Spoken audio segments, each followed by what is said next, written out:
Okay, sorry for that interruption. Let's get back to the material. So, we're actually starting on the class material now. There's going to be 4 parts to this week's material. I'm always going to try and separate the material into parts like this so you have an idea of what we're talking about. Part 1 is going to be how to do well in college, so tips from a psychologist who researches how to do well in college. Abstractions to concrete ideas, psychology as a science. So psychology can be pretty wishy-washy, and there's a lot of things in psychology that seem very personal, individual, or inconsistent. So we'll talk about how we as psychologists and researchers turn a lot of vague ideas, personal, individual things into measurable, consistent notions that we can study and experiment with. Areas of psychology, that's going to be a short section just kind of talking about what are the different types of psychology.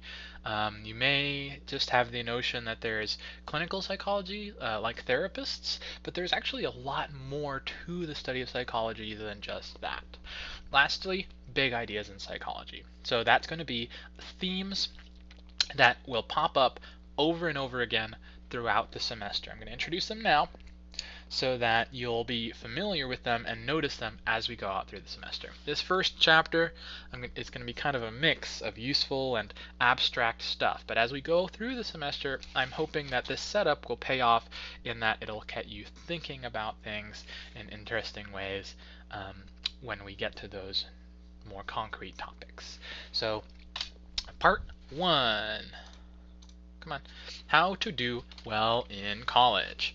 We've already kind of done some of these things. We've talked about them. So, number 1, make sure you read your syllabus. For any class, always read the syllabus. It is your ticket to doing well. Excuse me.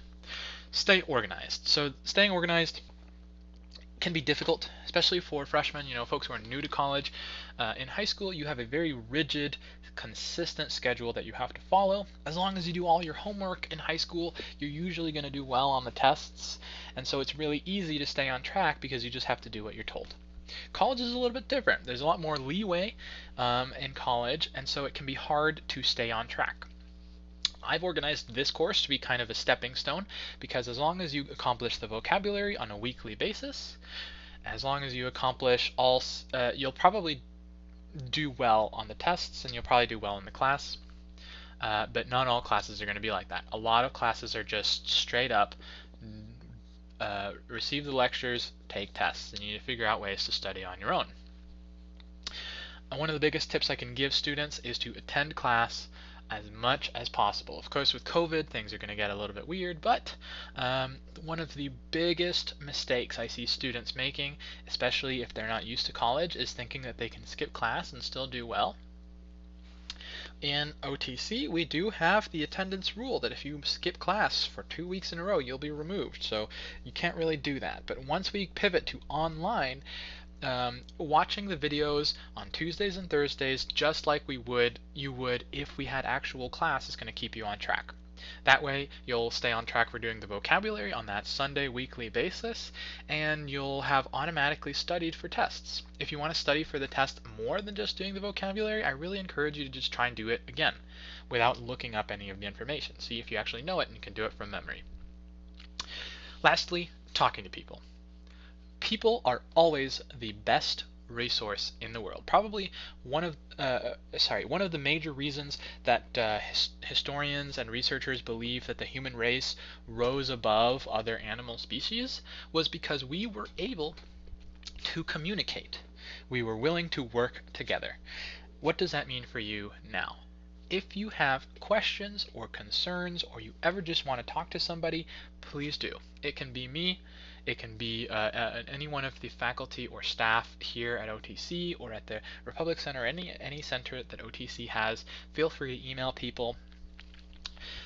Talking to your professors and your administrators, the student success navigators that OTC has set up, talking to anybody at all is one of the things that can make a difference between a student that does well in class and doesn't do well. If you're failing and you're not sure what you need to do, talk to me, talk to other people, talk to instructors. There are tutors who are designed to help you learn how to study better.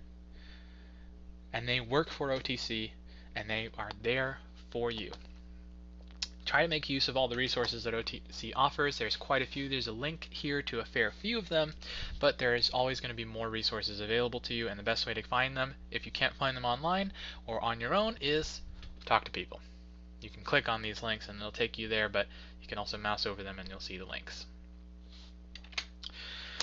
Okay, so study tips. Like I said, my area of expertise is in how to make sure students do well. And in my opinion, there really aren't smart and dumb students, but there are smarter and dumber ways to study. There are less and more effective ways to study. So I've got here a list of quick do's and don'ts on how to study effectively. Number 1, put things in your own words. Avoid rote memorization as much as possible. Understanding a topic will help you remember it much better than simply trying to memorize the information related to it. Putting things in your own words is a big step towards understanding a topic. If you can give multiple personal examples about any given topic, you probably understand it really well. Test yourself repeatedly. So when you're studying, avoid rereading or highlighting the notes. Interestingly, my research shows that if you just reread the textbook, it'll make you feel as if you know the information. So then when you're asking yourself, how much more do I need to study? Well, the text is right there and it feels like you know it, so you won't study anymore. But if you test yourself, say you write out the vocabulary and then you try to explain what the vocabulary mean in your own words, then you will be able to clearly tell, do I know what this means? Can I come up with an off-the-cuff explanation? Or is it a little fuzzy? Do I have an idea about it but not the whole picture? Testing yourself instead of rereading is going to help you make sure that you know what you know, and also it'll help you do well on tests. Remember, when you want to do something well, the answer is always practice. And if you want to do well on a test, then you shouldn't practice by rereading, you should practice by testing.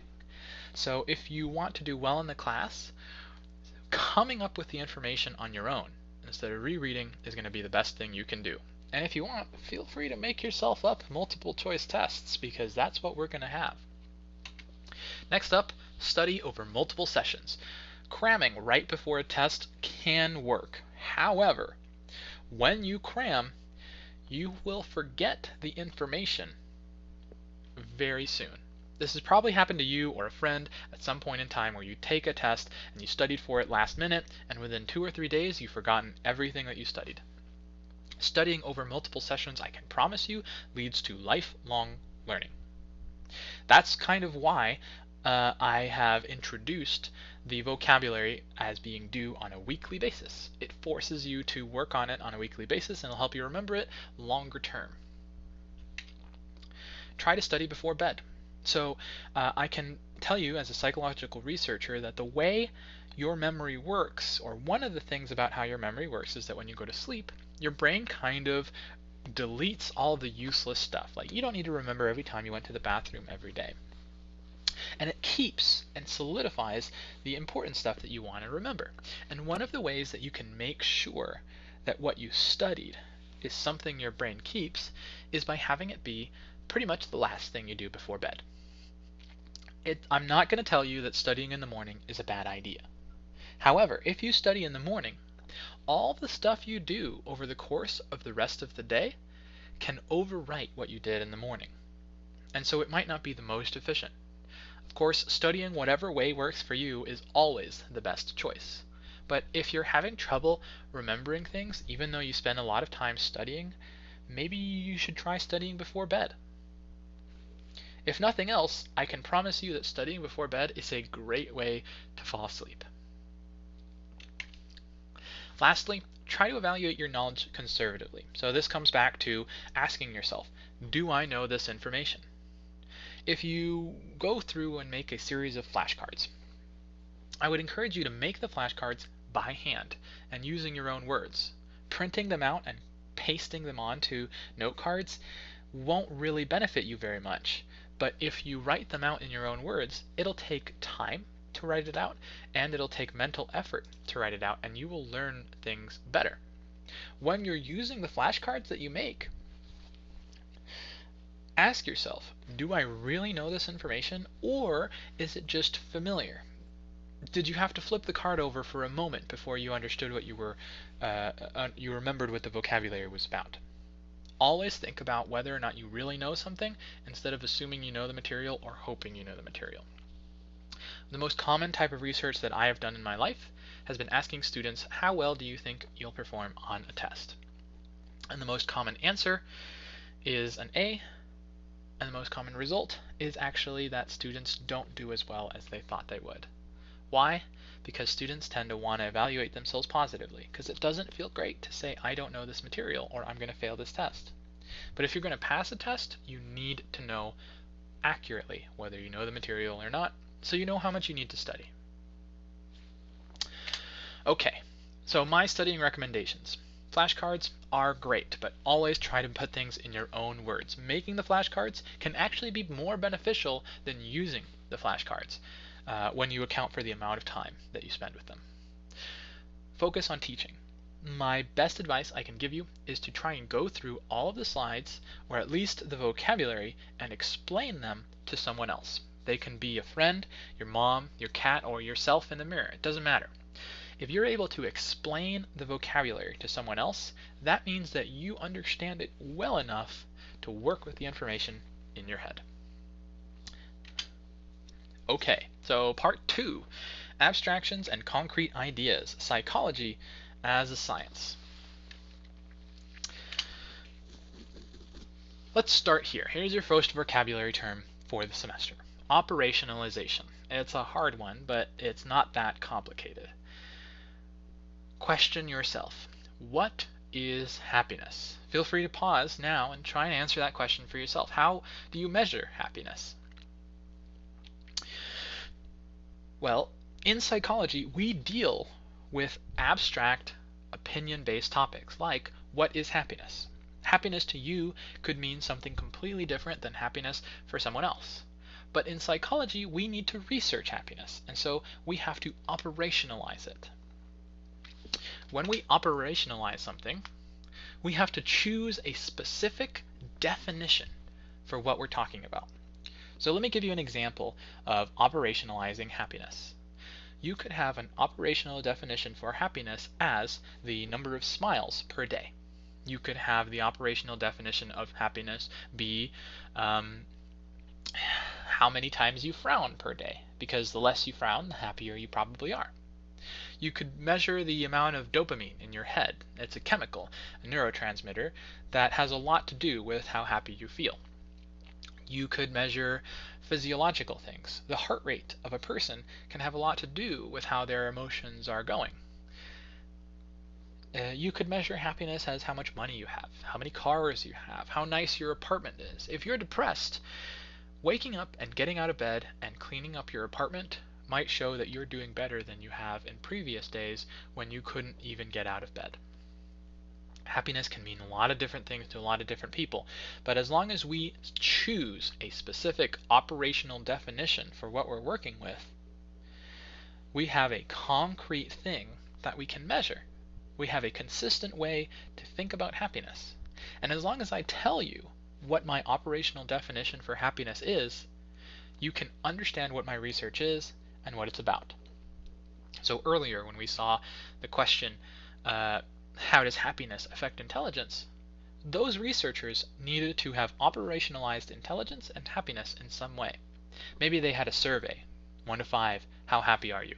And 1 to 5, how intelligent are you? It doesn't matter, because as long as they tell us how they operationalized their ideas, we can make up a decision for ourselves. Did their ideas make sense? Are they talking about what we're interested in? Or maybe we don't like the way they operationalize their stuff. You'll notice that in psychology, the most important thing is not necessarily to be right or wrong, but to be accountable. And that's true for all science.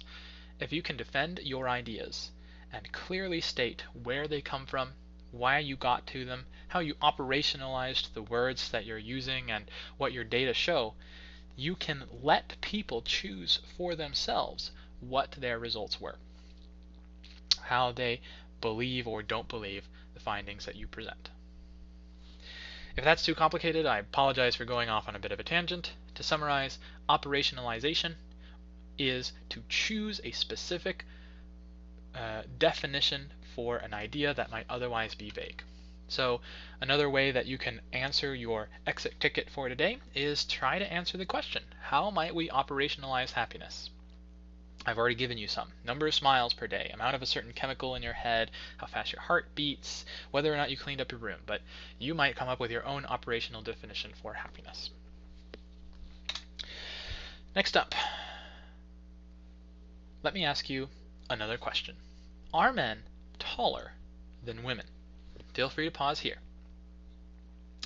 Of course, we know that men are taller than women. However, not all men are taller than all women. Here we've got a graph that shows people's height and how many people in a survey had that height. So the men had an average height of about, looks like 71 or 72 inches. Women in this survey about 65.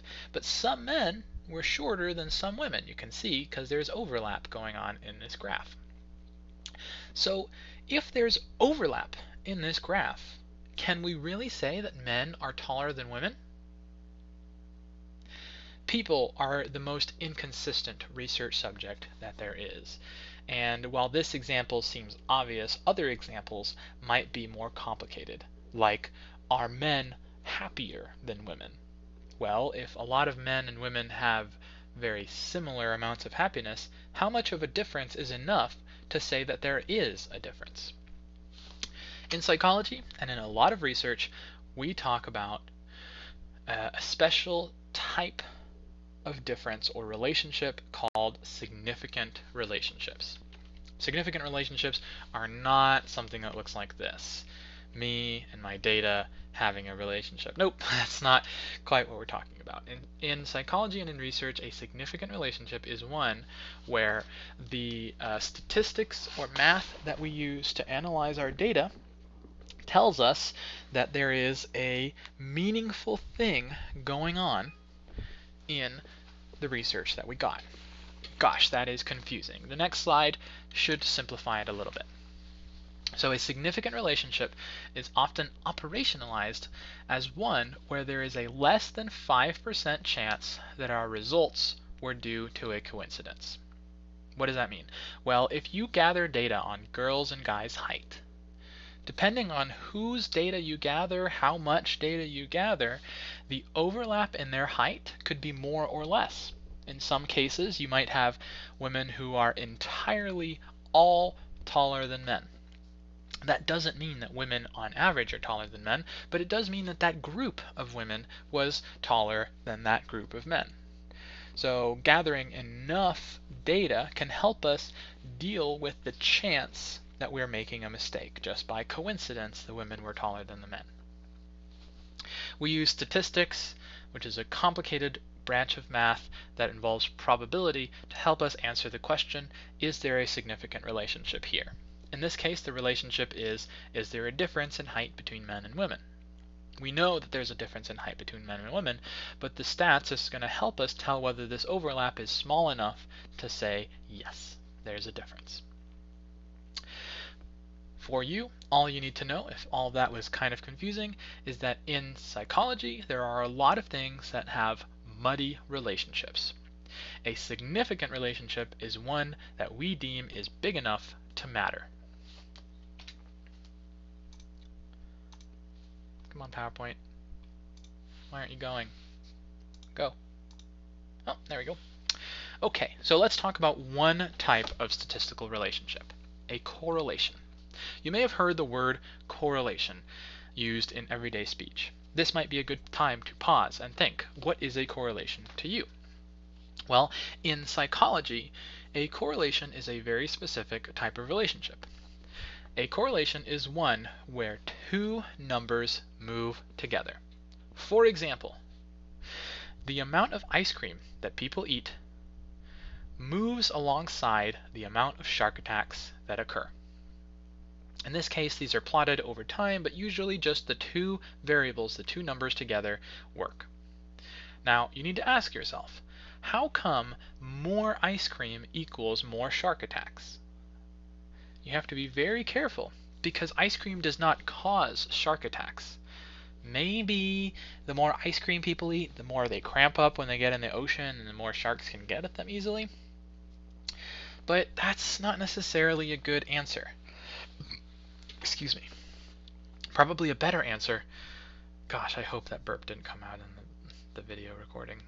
I'm really sorry about that. I don't know why I've been burping so much.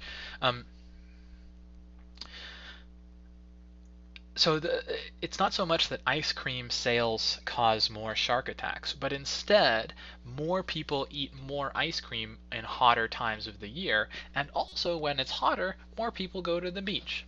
And so these two numbers move together. A correlation is when two numbers, two variables, two things change together. As ice cream sales increase, so do shark attacks. There are three different types of correlations: positive, negative, and no correlation. In a positive correlation, as one number goes up, the other number goes up. In a negative correlation, as one number goes down, the other one goes up. You can kind of see that here on the x-axis going up, this number goes down. These two are considered significant correlations. There's a relationship going on there. Even though this one is the opposite relationship from that, there is a relationship. The no correlation is different. As one thing goes up, the other one changes randomly. That means that as two numbers don't change together. Here's a good opportunity for your feedback, for your exit topic. Can you think of an example of each one of these correlations? I've got examples on the next slide, so pause here if you like. Let's take a look. Here's a positive correlation. The more people weigh, the taller they are. Here's a negative correlation. The more tired people are, the less they slept that night before. Here's a no correlation graph. People's shoe size has nothing to do with how much they slept the night before they were measured. You can see that as shoe size increases, the amount people slept is totally random. So we talked about how correlations don't necessarily mean that there are real life cause and effect things going on. Even though ice cream sales and shark attacks move together, they don't cause one another. This is the idea of correlation versus causation. Just because two things are related to each other does not mean that one causes the other. To give you another example, the divorce rate in Maine is correlated with the amount of margarine people eat in the United States. You can see that this is actually a positive correlation. In this case, it's kind of confusing because, well, as one thing goes down, the other one goes down. But remember that positive isn't necessarily that they both go up, but that they both move in the same direction. Whereas negative is that they both move in opposite directions consistently. In this case, the amount people divorce each other and the amount people eat is a consistent same trend. If you want to learn more about correlation and causation, or see a list of spurious correlations that are totally random, they're just kind of coincidental, feel free to check out the links available in the 7 subscript at the end of the PowerPoint. Okay, so this is about where we finished last time, our first class period, and I see that we are coming up on the 75-minute mark for the class. I'm not sure if that's quite true, but I'll cut the video here, take a break for myself, and the next video will start on the material for Thursday's class.